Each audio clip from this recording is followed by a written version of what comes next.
মায়ের গর্ভ থেকে জন্ম নিলাম আজানেরই সুর শুনিলাম মুহাম্মাদের নাম, সেই নাম শুনে প্রিয় নবীকে ভালোবাসিলাম। জন্ম নেওয়ার পরে এই নাম শুনেছি, সেই নাম শুনতে শুনতে বড় হয়েছি। মায়েরা সন্তান কোলে নিয়ে এদিক ওদিক গান গায়, অনেক রকমের গান গিয়ে তাদেরকে ঘুম পাড়িয়ে দেয়। আপনি ওরকম গান না গিয়ে মোবাইলের রিংটোন ছেড়ে না দিয়ে গান ছেড়ে না দিয়ে আপনার সন্তানের পাশে আমার দয়াল নবীর দুরূদ সালাম শোনার ব্যবস্থা করে দেন। আমার দয়াল নবী তাবরানী শরীফের হাদিসে পাকের মধ্যে এলান করেন আদিবু আওলাদুকুম আলা সালাসাতি খিসাল। আমার দয়াল নবী বলে উম্মত তোমার সন্তানকে সর্বপ্রথম তিনটা জিনিসের ভালোবাসা শিক্ষা দান করো। হুব্বে নবীকুম ওয়া হুব্বে বাইতিহি ওয়া তিলাওয়াতুল কুরআন। আমার দয়াল নবী বলেন উম্মত সন্তানকে জীবনের প্রথমে তাকে আমি দয়াল নবীর ভালোবাসা শিক্ষা দান করো। দ্বিতীয় নম্বরে আমার পরিবারের ভালোবাসা শিক্ষা দান করো। যেই সন্তানকে সর্বপ্রথম আমার হাসানের আমার হুসাইনের ভালোবাসা দান করতে পারবা, যে সন্তান তার কলেজের মধ্যে ইমাম হুসাইনকে জায়গা দিতে পারবে, ওই সন্তান কোনোদিন নামাজ ছাড়তে পারবে কিনা? নামাজ ছাড়তে পারবে না। যেই সন্তানের বুকের ভিতরে মা ফাতিমাতুজ জোহরার ভালোবাসা আছে, সেই সন্তান কোনোদিন রাস্তার মধ্যে দাঁড়িয়ে প্রিজিং করবে না, কোনো নারীকে উত্ত্যক্ত করবে না। সেই সন্তান কোনোদিন বোনের সাথে বেইজ্জতি কর্মকাণ্ড করবে না। সেই সন্তান কোনোদিন মাকে বড় কথায় কথা বলবে না। সেই সন্তান কোনোদিন অবৈধ কর্মকাণ্ডে লিপ্ত হবে না, কারণ তার ভিতরে মা ফাতিমাতুজ জোহরার মহব্বত আছে। আর মা ফাতিমাতুজ জোহরা তিনি হলেন জান্নাতের মহিলাদের সরদারিনী। আপনার মেয়ের কলবের ভিতরে যখন মা ফাতিমাতুজ জোহরার ভালোবাসা ঢুকে যাবে, তা সে অনুসরণ করবে, অনুকরণ করবে। আমার দয়াল নবীর মেয়ে কিরকম চলেছিল, রাসূল পাকের কন্যা মা ফাতিমাতুজ জোহরা কিরকম ছিল, কিরকম চলাফেরা করত, কিরকম ভালোবাসা প্রদর্শন করত, কিরকম নামাজ পড়তো, কিরকম পর্দা করত। যখন সে ছোট্ট কাল থেকে মা ফাতিমার ভালোবাসায় আসক্ত হয়ে যাবে, আপনার কন্যা সন্তান কোনোদিন বেপরদা হবে না। আপনার কন্যা সন্তান কোনোদিন পরপুরুষের সাথে অবাধ মেলামেশা করবে না। আপনার কন্যা সন্তান কোনোদিন মা বাবার চেহারা নিচু করে এরকম কর্ম সম্পাদন করবেন না। আপনার সন্তান, আপনার মেয়ে, আপনার ছেলে তো ইমাম হাসান, ইমাম হুসাইন, মা ফাতিমাতুজ জোহরার ভালোবাসায় আসক্ত হয়ে জান্নাতের পথেই চলতে থাকবে। এখন আপনার কন্যা বড় হয়েছে, 10 বছর হয়েছে, 12 বছর হয়েছে, তাকে প্রশ্ন করলে তুমি কি ফাতেমাকে চিনো? ইদে হো দিবা নো চিনিবুদ ফাতেমা হনিবা হতে না উনি দেন তা হাসান হন ও দুইটার অমুকের ভয় হাসানের প্রথমত যাতে রাসূল পাকের ভালোবাসায় বুঝতে ঢুকে দিবেন ইতারা ইতিহাস যদি শুনাইবেন দেবেন তো অনর ফমরে বুদে কোরআন হাদিস সম্মত ইবে অন্যকে ঠাই মাত্রা সমত কেল ফেরবুদে কেমন ছিল সে দৃশ্য মদিনার, দেখছেন সব সাহাবী। কেমন ছিল সে দৃশ্য মদিনার, দেখছেন সব সাহাবী। খেলছে নাতি হাসান হুসাইন, সাথে আমার দয়াল নবী। নবীর পাক জবানে ডাকছে হাসান, শুনলে কেমন হতো নবীর কাঁধ মোবারকে নাতি হুসাইন, দেখলে কেমন হতো। আরে দু নয়নে রাসূল পাক দেখলে কেমন হতো, দু নয়নে দেখলে কেমন হতো জন্ম, হলে কেমন হতো জন্ম,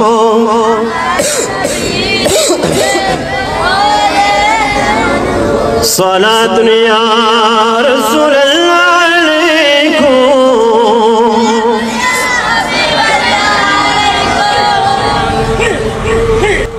কাছে আসবেন সালাম কালামের মাধ্যমে আসেন, কাছে আসবেন মুসাফার মাধ্যমে আসবেন। আল্লাহ রাসূল বলে যখন মুমিন সাক্ষাৎ হয়ে যায়, হাত মিলাবে পরস্পর, তখন তাদের রাগ চলে যাবে, তাদের গুনাহগুলো আল্লাহ তাআলা মাফ করে দিবেন। সুবহানাল্লাহ। আমাদের সন্তানদের এই ইতিহাসগুলো শোনাবো। রাসূল পাক কেমনে চলেছেন, মা ফাতিমা জোহরা কেমনে বড় হয়েছেন, এগুলো শোনায়। হাসান হোসেনের ভালোবাসা ঢুকাই। দেখবেন তারার অপসংস্কৃতি যাবে না, তারা সমাজকে নষ্ট করার পথে যাবে না। তাদের ভিতরে যখন মা ফাতিমার ভালোবাসা থাকবে, দেখবেন তারা রাস্তাঘাটে দাঁড়িয়ে কোনো মহিলাকে ইফটিজিং করবে না। ঠিক কিনা? আমরা আগে চাই আপনার সন্তানের ভিতরে রাসূল পাকের ভালোবাসা, আমার দয়াল নবীর আহলে বাইতের ভালোবাসা, এবং এরপরে কোরআন পাকের তিলাওয়াত ছড়িয়ে যা প্রত্যেকটি কলবে চিৎকার দিয়ে বলি সুবহানাল্লাহ। যদি আগুন দিয়ে পোড়ানো হয়, যদি আগুন দিয়ে পোড়ানো হয় পৃথিবীর বইয়ের দোকান, তবু বিশ্ব দেখে হারাবে না পবিত্র কোরআন। ঠিক কিনা? চিৎকার দিয়ে বলুন না ঠিক কিনা? পৃথিবীর সমস্ত বইয়ের দোকানে যদি আগুন ধরে যায়, সমস্ত বই যদি পুড়ে যায়, তবে তবুও আমার আল্লাহর অসংখ্য নিয়ামতে পরিপূর্ণ ইসলাম ধর্মের সংবিধান আমার দয়াল নবীর উপর দেওয়া অসংখ্য নিয়ামত রাজিতে, অসংখ্য বর্ণনায়, অসংখ্য হুকুম হাকাম সম্পন্ন এই কোরআনে পাক হারিয়ে যাবে না। সেই কোরআনে পাকের যদি বইয়ের পৃষ্ঠাও পুড়ে যায়, তবে হাফেজে কোরআনদের কলবের মধ্যে আল্লাহ কোরআন হেফাজত করবে। কি করবে ধ্বংস আগুনের হিতে, আছে বিশ্ব বড় লক্ষ লক্ষ কোরআনে হাফেজ। কি করবে ধ্বংস আগুনের হিতে, আছে বিশ্ব বড় লক্ষ লক্ষ কোরআনে হাফেজ। তারা চাপাইয়া আসমানি গ্রন্থ, তারা চাপাইয়া আসমানি গ্রন্থ, রাখবে কোরআনের ঈমান, তবু বিশ্ব থেকে হারাবে না। পাকিস্তানের জিয়া মরল দুর্ঘটনাই ভাই, আরে বিমান পুড়ে ছাই হয়েছে, তবু কোরআন পুড়ে যায়। আরেকবার চিৎকার দিয়ে বলুন সুবহানাল্লাহ। পাকিস্তানের জিয়া প্রশাসনের একজন ব্যক্তি, বিমান পুড়ে ছাই হয়েছে, জিয়াও মরে গেছে, কিন্তু জিয়ার পকেটের মধ্যে একটি হাফেজে কোরআন ছিল। ওই কোরআনের একটি পাতা, একটি হরকত, এমনকি একটা নোক্তাও পর্যন্ত ম্লান হয় নাই। পাকিস্তানের জিয়া মরল দুর্ঘটনাই ভাই, আরে বিমান পুড়ে ছাই হয়েছে, তবু কোরআন পুড়ে না। ও কোরআন যেমন ছিল তেমন আছে, কোরআন যেমন ছিল তেমন আছে, একটি সূরাও হয়নি ম্লান, তবু বিশ্ব থেকে হারাবে না, বিশ্ব থেকে হারাবে না।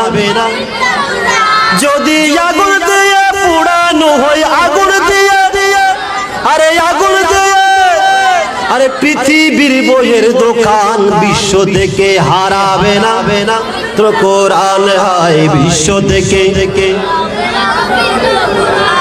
সালাতুন ইয়া রাসূলুল্লাহ আলাইকুম। কষ্ট হচ্ছে? কোরআনে ভালোবাসা দরকার আছে কিনা? এই কোরআনের ভালোবাসা দিয়ে আমাদের কলবটাকে নূরান্বিত করতে হবে, কোরআনের নূর ঢুকিয়ে দিতে হবে। তেলাওয়াতুল কোরআন, রাসূল পাক কিরে বাবু কেল্লা মারহাবা বড় মারহাবা। এইটা কোরআনের প্রেমের কারণ। এই বাচ্চাটা এনে দিয়েছেন হুজুর ফুরকানিয়া মাদ্রাসা সম্পর্কে কিছু ইসলামী সঙ্গীত বলেন। বড় বড় সুবহানাল্লাহ। আমাদের সন্তানদের কলবের মধ্যে কোরআনের পেট ঢুকতেছে কিনা, কোরআনের ভালোবাসা ঢুকতেছে? কোরআনের সাথে সাথে কার ভালোবাসা লাগবে? রাসূলের ভালোবাসা লাগবে। তার জীবন তো আলোকিত হয়ে যাবে। সুবহানাল্লাহ। কথার লাইনে আসি আবার কোথায় গিয়েছিলাম মনে আছে? রাসূল পাক বলেন সন্তানকে সর্বপ্রথম তিনটা জিনিস শিক্ষা দান করো। নবী গো কোন জিনিসগুলো দান করব? আমার দয়াল নবী বলে সর্বপ্রথম আমি নবীর ভালোবাসার শিক্ষা দান করো।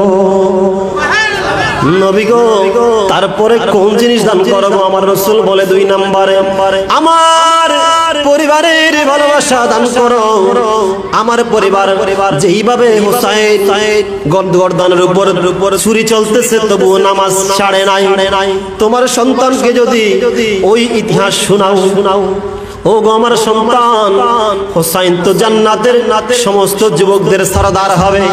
তুমি যদি জান্নাতে যেতে চাও হুসাইনকে মানতে হবে, কারণ হুসাইন তো তোমার জান্নাতের সরদার হয়ে যাবে। হাসান তো জান্নাতের সরদার। ও গো আমার ছেলে, তুমি হুসাইনের ভালোবাসায় আসক্ত হয়ে যাও, তখন দেখবেন আপনার সন্তান আর নামাজ ছেড়ে দিবে না। ঠিক কি না? আর নামাজের মাধ্যমে তো মানুষ সমস্ত প্রকার অশ্লীল কর্মকাণ্ড থেকে দূরে থাকতে পারে। ঠিক কিনা? সমস্ত গুনাহ থেকে মানুষ বাঁচতে পারে নামাজের মাধ্যমে। ফজর বেলা হলো, নামাজের জন্য মসজিদে গেল, ওখান থেকে আসার পরে তখন হয়ে গেল যখন সূর্য উঠে গেল, আস্তে আস্তে নাস্তার জন্য রেডি। সন্তান আবার স্কুলে যাচ্ছে, সেখান থেকে আসলো, জোহরের ওয়াক্ত হয়ে গেল, আবার উযু কালাম করে নামাজের জন্য মসজিদে গেল, আবার সেখান থেকে খেলার মাঠে গেল, খেলার মাঠ থেকে আবার দেখতে পেল আসরের ওয়াক্ত হয়ে গেল, আসরের নামাজ আদায় করলো, আর একটু কাজ করলো, খেলাধুলা করলো, আবার মাগরিবের ওয়াক্ত হয়ে গেল, মাগরিবের নামাজ আদায় করলো, উযু কালাম সম্পাদন করলো, আবার দেখতে পাচ্ছে কিছুক্ষণ লেখাপড়া করার পরে আবার এশার ওয়াক্ত হয়ে গেল, এশার নামাজ আদায় করলো। বাবা বলে এখন তুমি খেতে আসো।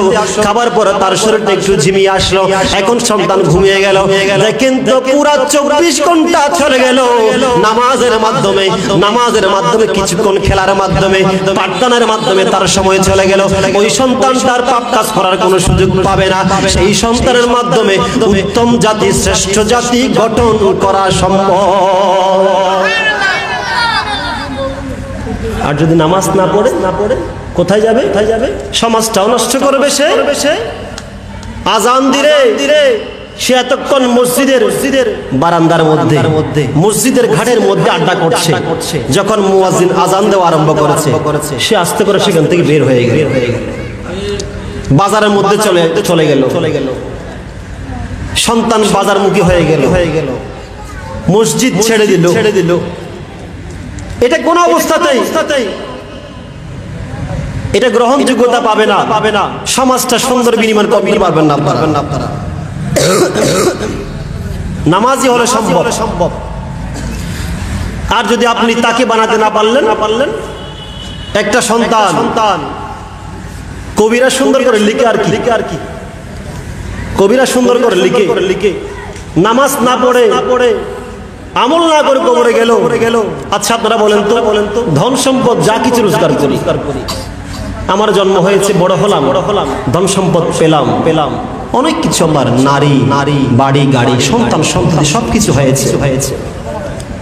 মারা যাওয়ার পর সঙ্গে দাফন করলো। দাফনের শেষে সন্তানরা আমাকে বুঝবে না। তখন আমার লাশটাকে কবরের মধ্যে দাফন করে উল্টা চলে এসে সঙ্গে বাড়ির মধ্যে একটা বৈঠক বসবে। সেটা হচ্ছে মেজবান শেষ আর একটা বৈঠক বসবে। সেটা হচ্ছে জায়গা সম্পদগুলো ভাগ করা। ঠিক কিনা? সন্তান আপনাকে আর মনে রাখে নাই। 3 দিন গেল সব পালন করলো, 4 দিন গেল মেজবান শেষ করলো, 5 দিনের দিন বৈঠক বসলো। ভাই আমরা আমাদের বাবার দেওয়া সম্পত্তিগুলো একটু ভাগ করে নেই। আপনার মনে আর কে রাখে? আপনাকে কে স্মরণ রাখলো? আপনার সাথে কেউ যাবে না।